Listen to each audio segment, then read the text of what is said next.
Swayam Prabha. Digital India. Educated India.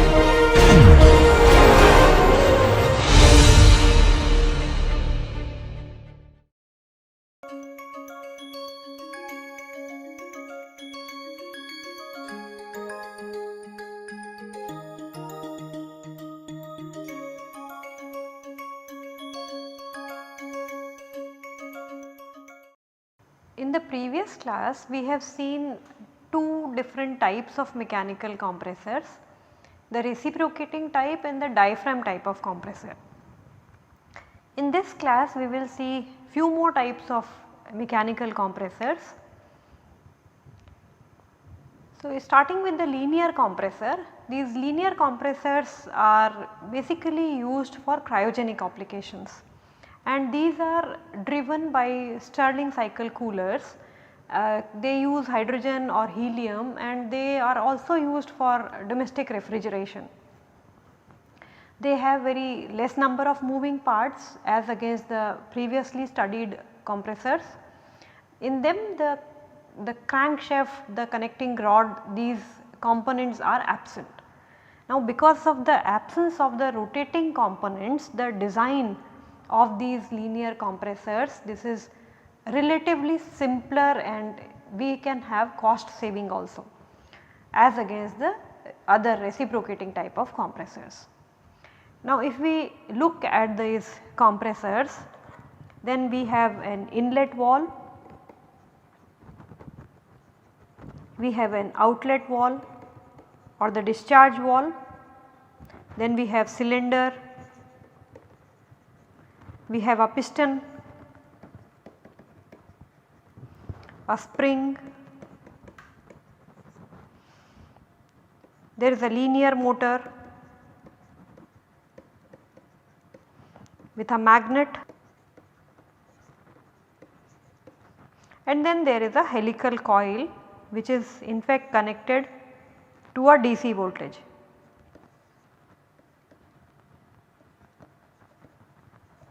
A voltage is provided to the coil. So, in fact in these type of linear compressors there is a linear motor, and that is responsible for providing movement to the piston, and this is connected to the piston by means of a resonating spring system. So, the piston movement is provided by this linear motor through a resonating spring system. Now, these linear motors, these are of magnetic type, and these can be like moving coil and moving magnet type. Now, if we look at the moving coil type of these linear motors, then these have very high efficiency, they have long life, they have lower noise and vibrations, and in them then there are series of hollow coils, and those hollow coils, they are in a permanent magnetic field, a strong permanent magnetic field which is provided by a permanent magnet. But in the case of moving coil type of linear motors, the requirement is of a large permanent magnet, and that becomes the major disadvantage of these moving coil type of the linear motors, which are actually used for various aerospace applications. Now, in order to address that, we can also have the other linear motors which are based on the moving magnetic type. These moving magnetic type of motors, they provide very good heat dissipation, very good so they have a low outgassing capacity, at the same time they are highly reliable, and they are made up of permanent magnet, and that is divided into two parts. So, there is a sort of moving magnet in the middle, and that moving magnet provides this motion to the movement to the piston. And even with the use of in these moving magnet type of linear motors, with the use of small magnet, a high magnetic flux could be created. So, in this as there is a polarity change, we can achieve even the compression or expansion with the change in the polarity in this linear motor, in the voltage which is supplied to the these coils. So, the compression and suction stroke is provided by means of this coupling through the spring, and with inverting that polarity which is provided, we can have the compression and expansion of the gas which is there in the compression chamber. And these motors which are used, the magnetic motors which are used, they usually operate at their resonant frequency, so that the losses could be less, so that the ohmic losses are less, and then there is a direct coupling of these motors with the piston. Now, in these type of compressors, the biggest advantage is that they have a sort of gas bearing system which separates the piston cylinder, and this gas bearing system, it also acts as a sort of that reduces the friction and losses. So, without even the using of the lubricating oil, we can reduce with the use of this gas bearing system, which can act as a pad to reduce the friction. And even we are not using any lubricating fluid oil, but still we are able to reduce the losses, and we can even achieve a reduced contamination. So, no contamination, we can get pure hydrogen. At the same time, the operation of these compressor is noise free. So, it is a silent operation with low noise. There is an absence of crank and rod assembly. So, the piston here is deflected by means of the linear motor. So, since there is this absence of crank rod assembly, this has a certain challenge also, that in that case the piston could even get deflected by the gas properties, like if there is a change in temperature or the gas flow or the supply voltage, there will be a deflection associated in the piston. And as such, to control that piston movement, we can have position control devices. But the use of these position control devices, it adds up to the complexity of the system. So, there needs to be a control design, system design that has to be incorporated, and that will further increase the complexity. These type of compressors are used for basically cooling the various electronic circuitry. So, these compressors, linear compressors, have advantages. They are quite compact, they are reliable, they have high efficiency, they produce low noise and low vibrations. At the same time, they have a long operation life, they have reduced number of moving parts, but at the same time there are disadvantages also, that you have to control the piston displacement, because that could be governed by various other parameters like the temperature, gas flow and supply voltage. So, the controlling devices needs to be integrated, and that increase onto the complexity. At the same time, it has to operate under the resonant conditions. So, that synchronization is essential. The reported efficiencies have been with these linear compressors higher than 73%, with a flow rate of higher than 112 normal meter cube per hour, for an inlet pressure of 2 MPa and an outlet pressure in the range of 86 to 95 MPa. Now, the another class of compressors which can be used for hydrogen, and they are very much suitable for hydrogen compressor, are the liquid compressors. Again, they are the positive displacement type of devices, and they compress hydrogen with the use of a piston, but that piston is now a liquid. So, the movement or the compression of the gas is provided by means of a liquid. As such, these are known as liquid compressors. There is no sliding seal, because there are no as such moving components involved in the compressor chamber, and since we are using liquid and gas for compressor, since the liquid which will be used, that is having a very good specific heat, a heat capacity, as such these type of compressor, they operate under almost isothermal condition. Since they operate under near isothermal conditions, the required work of compressor is lower, they have a better efficiency, and the process is more cost effective, than the other reciprocating type of compressors we have learned so far.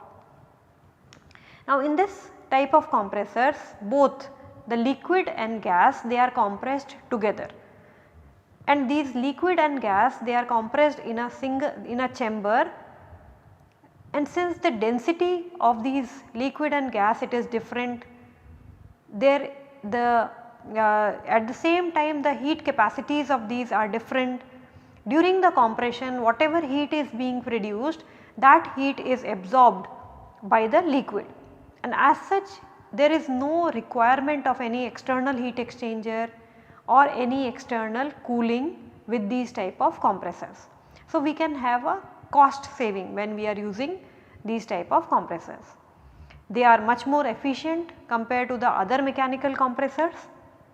Now if we look at the these type of compressors, then we have two chambers which are connected by means of a pump which controls the flow. We have liquid and gas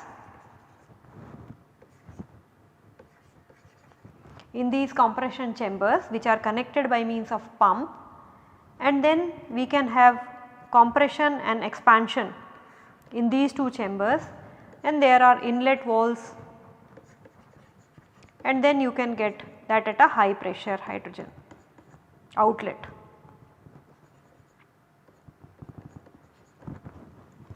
So in these type of liquid piston type of compressor, the compression is achieved by moving piston, and this piston is not a physical piston, this is the interface between the gas and the liquid. So the liquid column that acts as a piston and that moves back and forth so as to achieve compression and expansion in the whole process. Now this movement of liquid inside these liquid piston compressors, this is achieved by means of a pump, a fluid pump.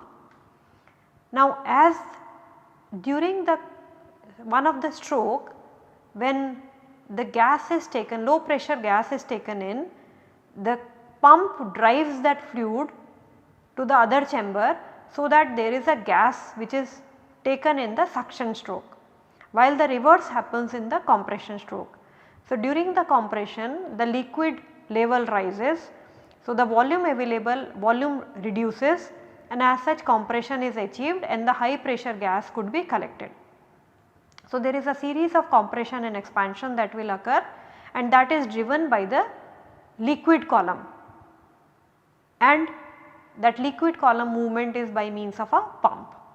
Usually these type of compressors are used for compressed air storage, and these are like they can provide compressed air energy storage at pressures of say 20 to 30 MPa, and these are integrated with renewable power plants. Now we can achieve, although there is a very good heat transfer involved, because whatever is the heat of compression which is being produced, this is absorbed by this liquid and this can be cooled down. So this operates under isothermal condition, but we can further improve the heat transfer characteristics by including a porous media.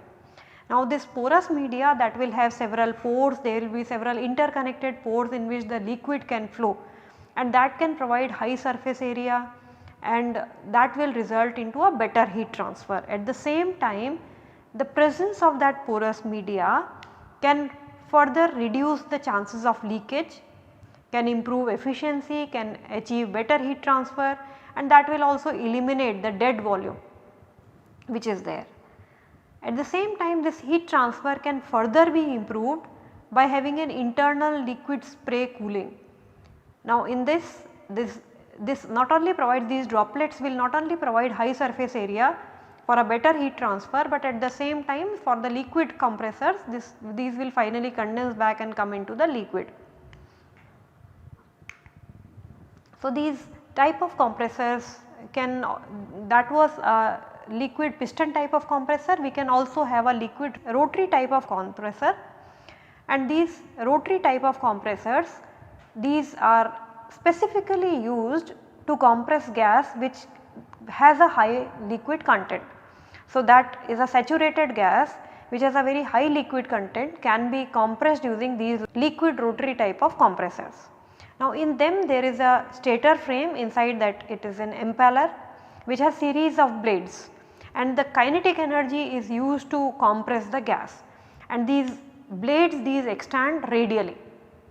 Now the problem with these rotary type of compressors, or like in the case of centrifugal compressors also, that lies is the low density of hydrogen is the major challenge, and we get a very lower efficiency with these rotary type of compressors.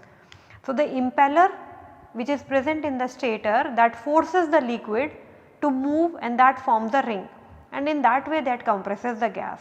But these type of compressors, these are not widely used because the efficiency associated with these type of compressors is very less. So it is less than 50% efficiency that we can achieve. Now another type of compressor could be ionic liquid type of compressor. So again these are liquid compressors, but the liquid which is used is an ionic liquid.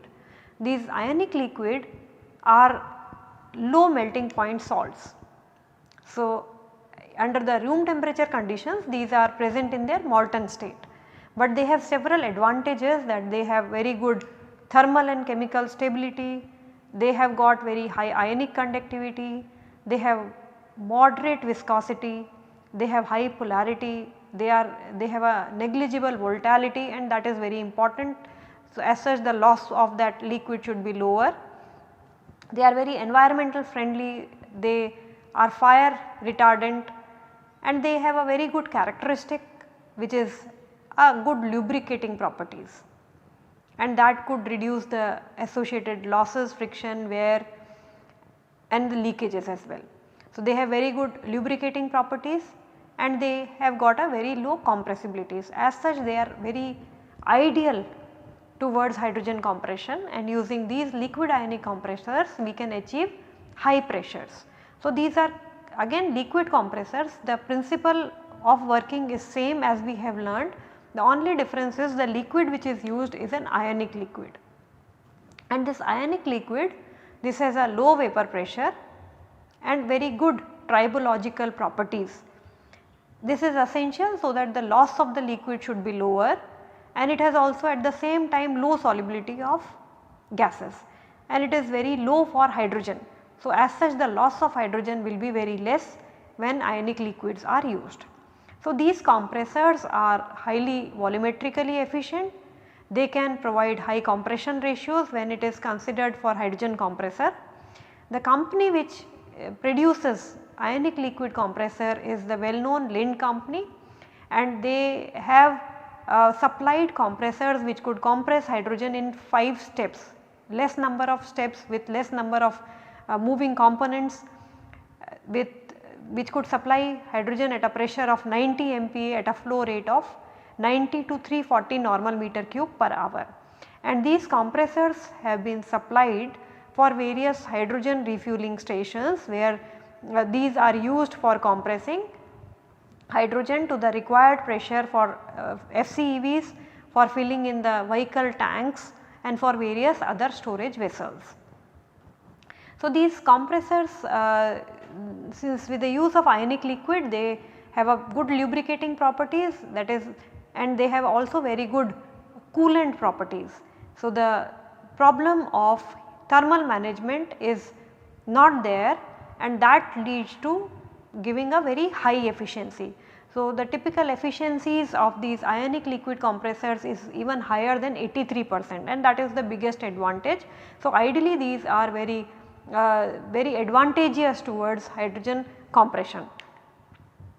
So the major advantages associated with the liquid ionic compressors is that the gas which is compressed does not have any contamination, because we are not using any lubricating oil. They are comparatively better than the reciprocating type of compressors. The requirement of energy is much lower, they work almost under isothermal conditions. The work of compression required is lower, they have a higher efficiency, they have a long service life. The cost of the materials which we are using is lower. At the same time there are less of moving parts, less of vibration, less of noise, and we can achieve very high compression ratios with these type of compressors. They operate under isothermal conditions, they have very less number of moving parts, but the disadvantages associated with the ionic liquid compressors is the ionic liquids can cause corrosion, and then there are high risks of corrosion. Because of these corrosion challenges, the strength of material could reduce over a period of time, and that can decrease the efficiency of these compressors. At the same time, because of the corrosion, there could be different corrosion products that will be formed, and that can lead to contamination. So, the contamination could be driven by the corrosion products, and because of the corrosion there will be an associated cost which will be of maintenance. So, an increased maintenance cost can result. At the same time, since the liquid and gas they are present in the compression chamber, at times this liquid can also come along at the time of discharge. So, this liquid can also leave the compression chamber, and as such, to remove the liquid which comes along with the gas, we need to have liquid traps to separate from the gas. At the same time, if there is a low pressure created, then that gas can also get trapped into the liquid. So, not only liquid can come along with gas, but gas can also get into the liquid, and that is what is known as the cavitation. So, cavitation phenomena can also lead to loss of the gas in these compressors. To summarize this part, the ionic compressors that we have seen, they have very high efficiency, even higher than 70%. They can compress gas to high pressures. We can achieve hydrogen pressures. If the suction pressure is say 0.5 MPa, we can still get a pressure of 100 MPa at the delivery, and the number of steps which are involved in these type of compressors is very less. Even in 5 steps we can get such high pressures. At the same time, they are very energy efficient. The energy required for compression is 2.7 kilowatt hour per kg, as against 4 or 5 kilowatt hour per kg for many of the reciprocating compressors. If we talk about the liquid compressors, then they have a low vapor pressure of the liquids, they have low solubility of hydrogen, they have good tribological properties. So, these are the characteristic of the ionic liquid, and that make them very favorable for hydrogen compressor. Now, the another choice could be a centrifugal compressor. But the major problem in using centrifugal compressor is, since the molecular weight of hydrogen is very low, so as such if we want to compress hydrogen to an appreciable pressure, a high tip speed will be required. And then there will be again problems which will be associated with the contamination, because contamination will come from seals, there will be vibrations associated because of the high tip speed. There will be problems associated with the rotor dynamics, the efficiency with these type of systems is also very poor, and then there could be impeller failures.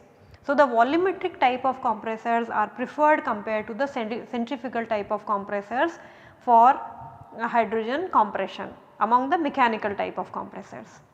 So, we have seen that the major challenges that lies with the mechanical compressor is, there could be contamination of the gas because of the moving parts, because of the lubricating oil used, because of the seal materials which is used in the seals. The design of these compressors is complex. There are challenges associated with the reliability of these compressors. Then since they have moving parts, as such there is a cost associated with maintenance, and a regular maintenance is required, a monitoring of these devices for failure is required. At the same time, they consume a lot of energy in compression.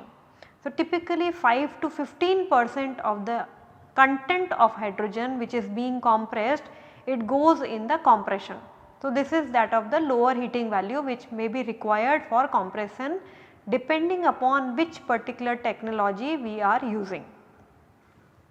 At the same time, these mechanical compressors, they are larger in size. So, the size requirement is big, as such the required footprint area is also large, and they require a lot of power for driving the compression process.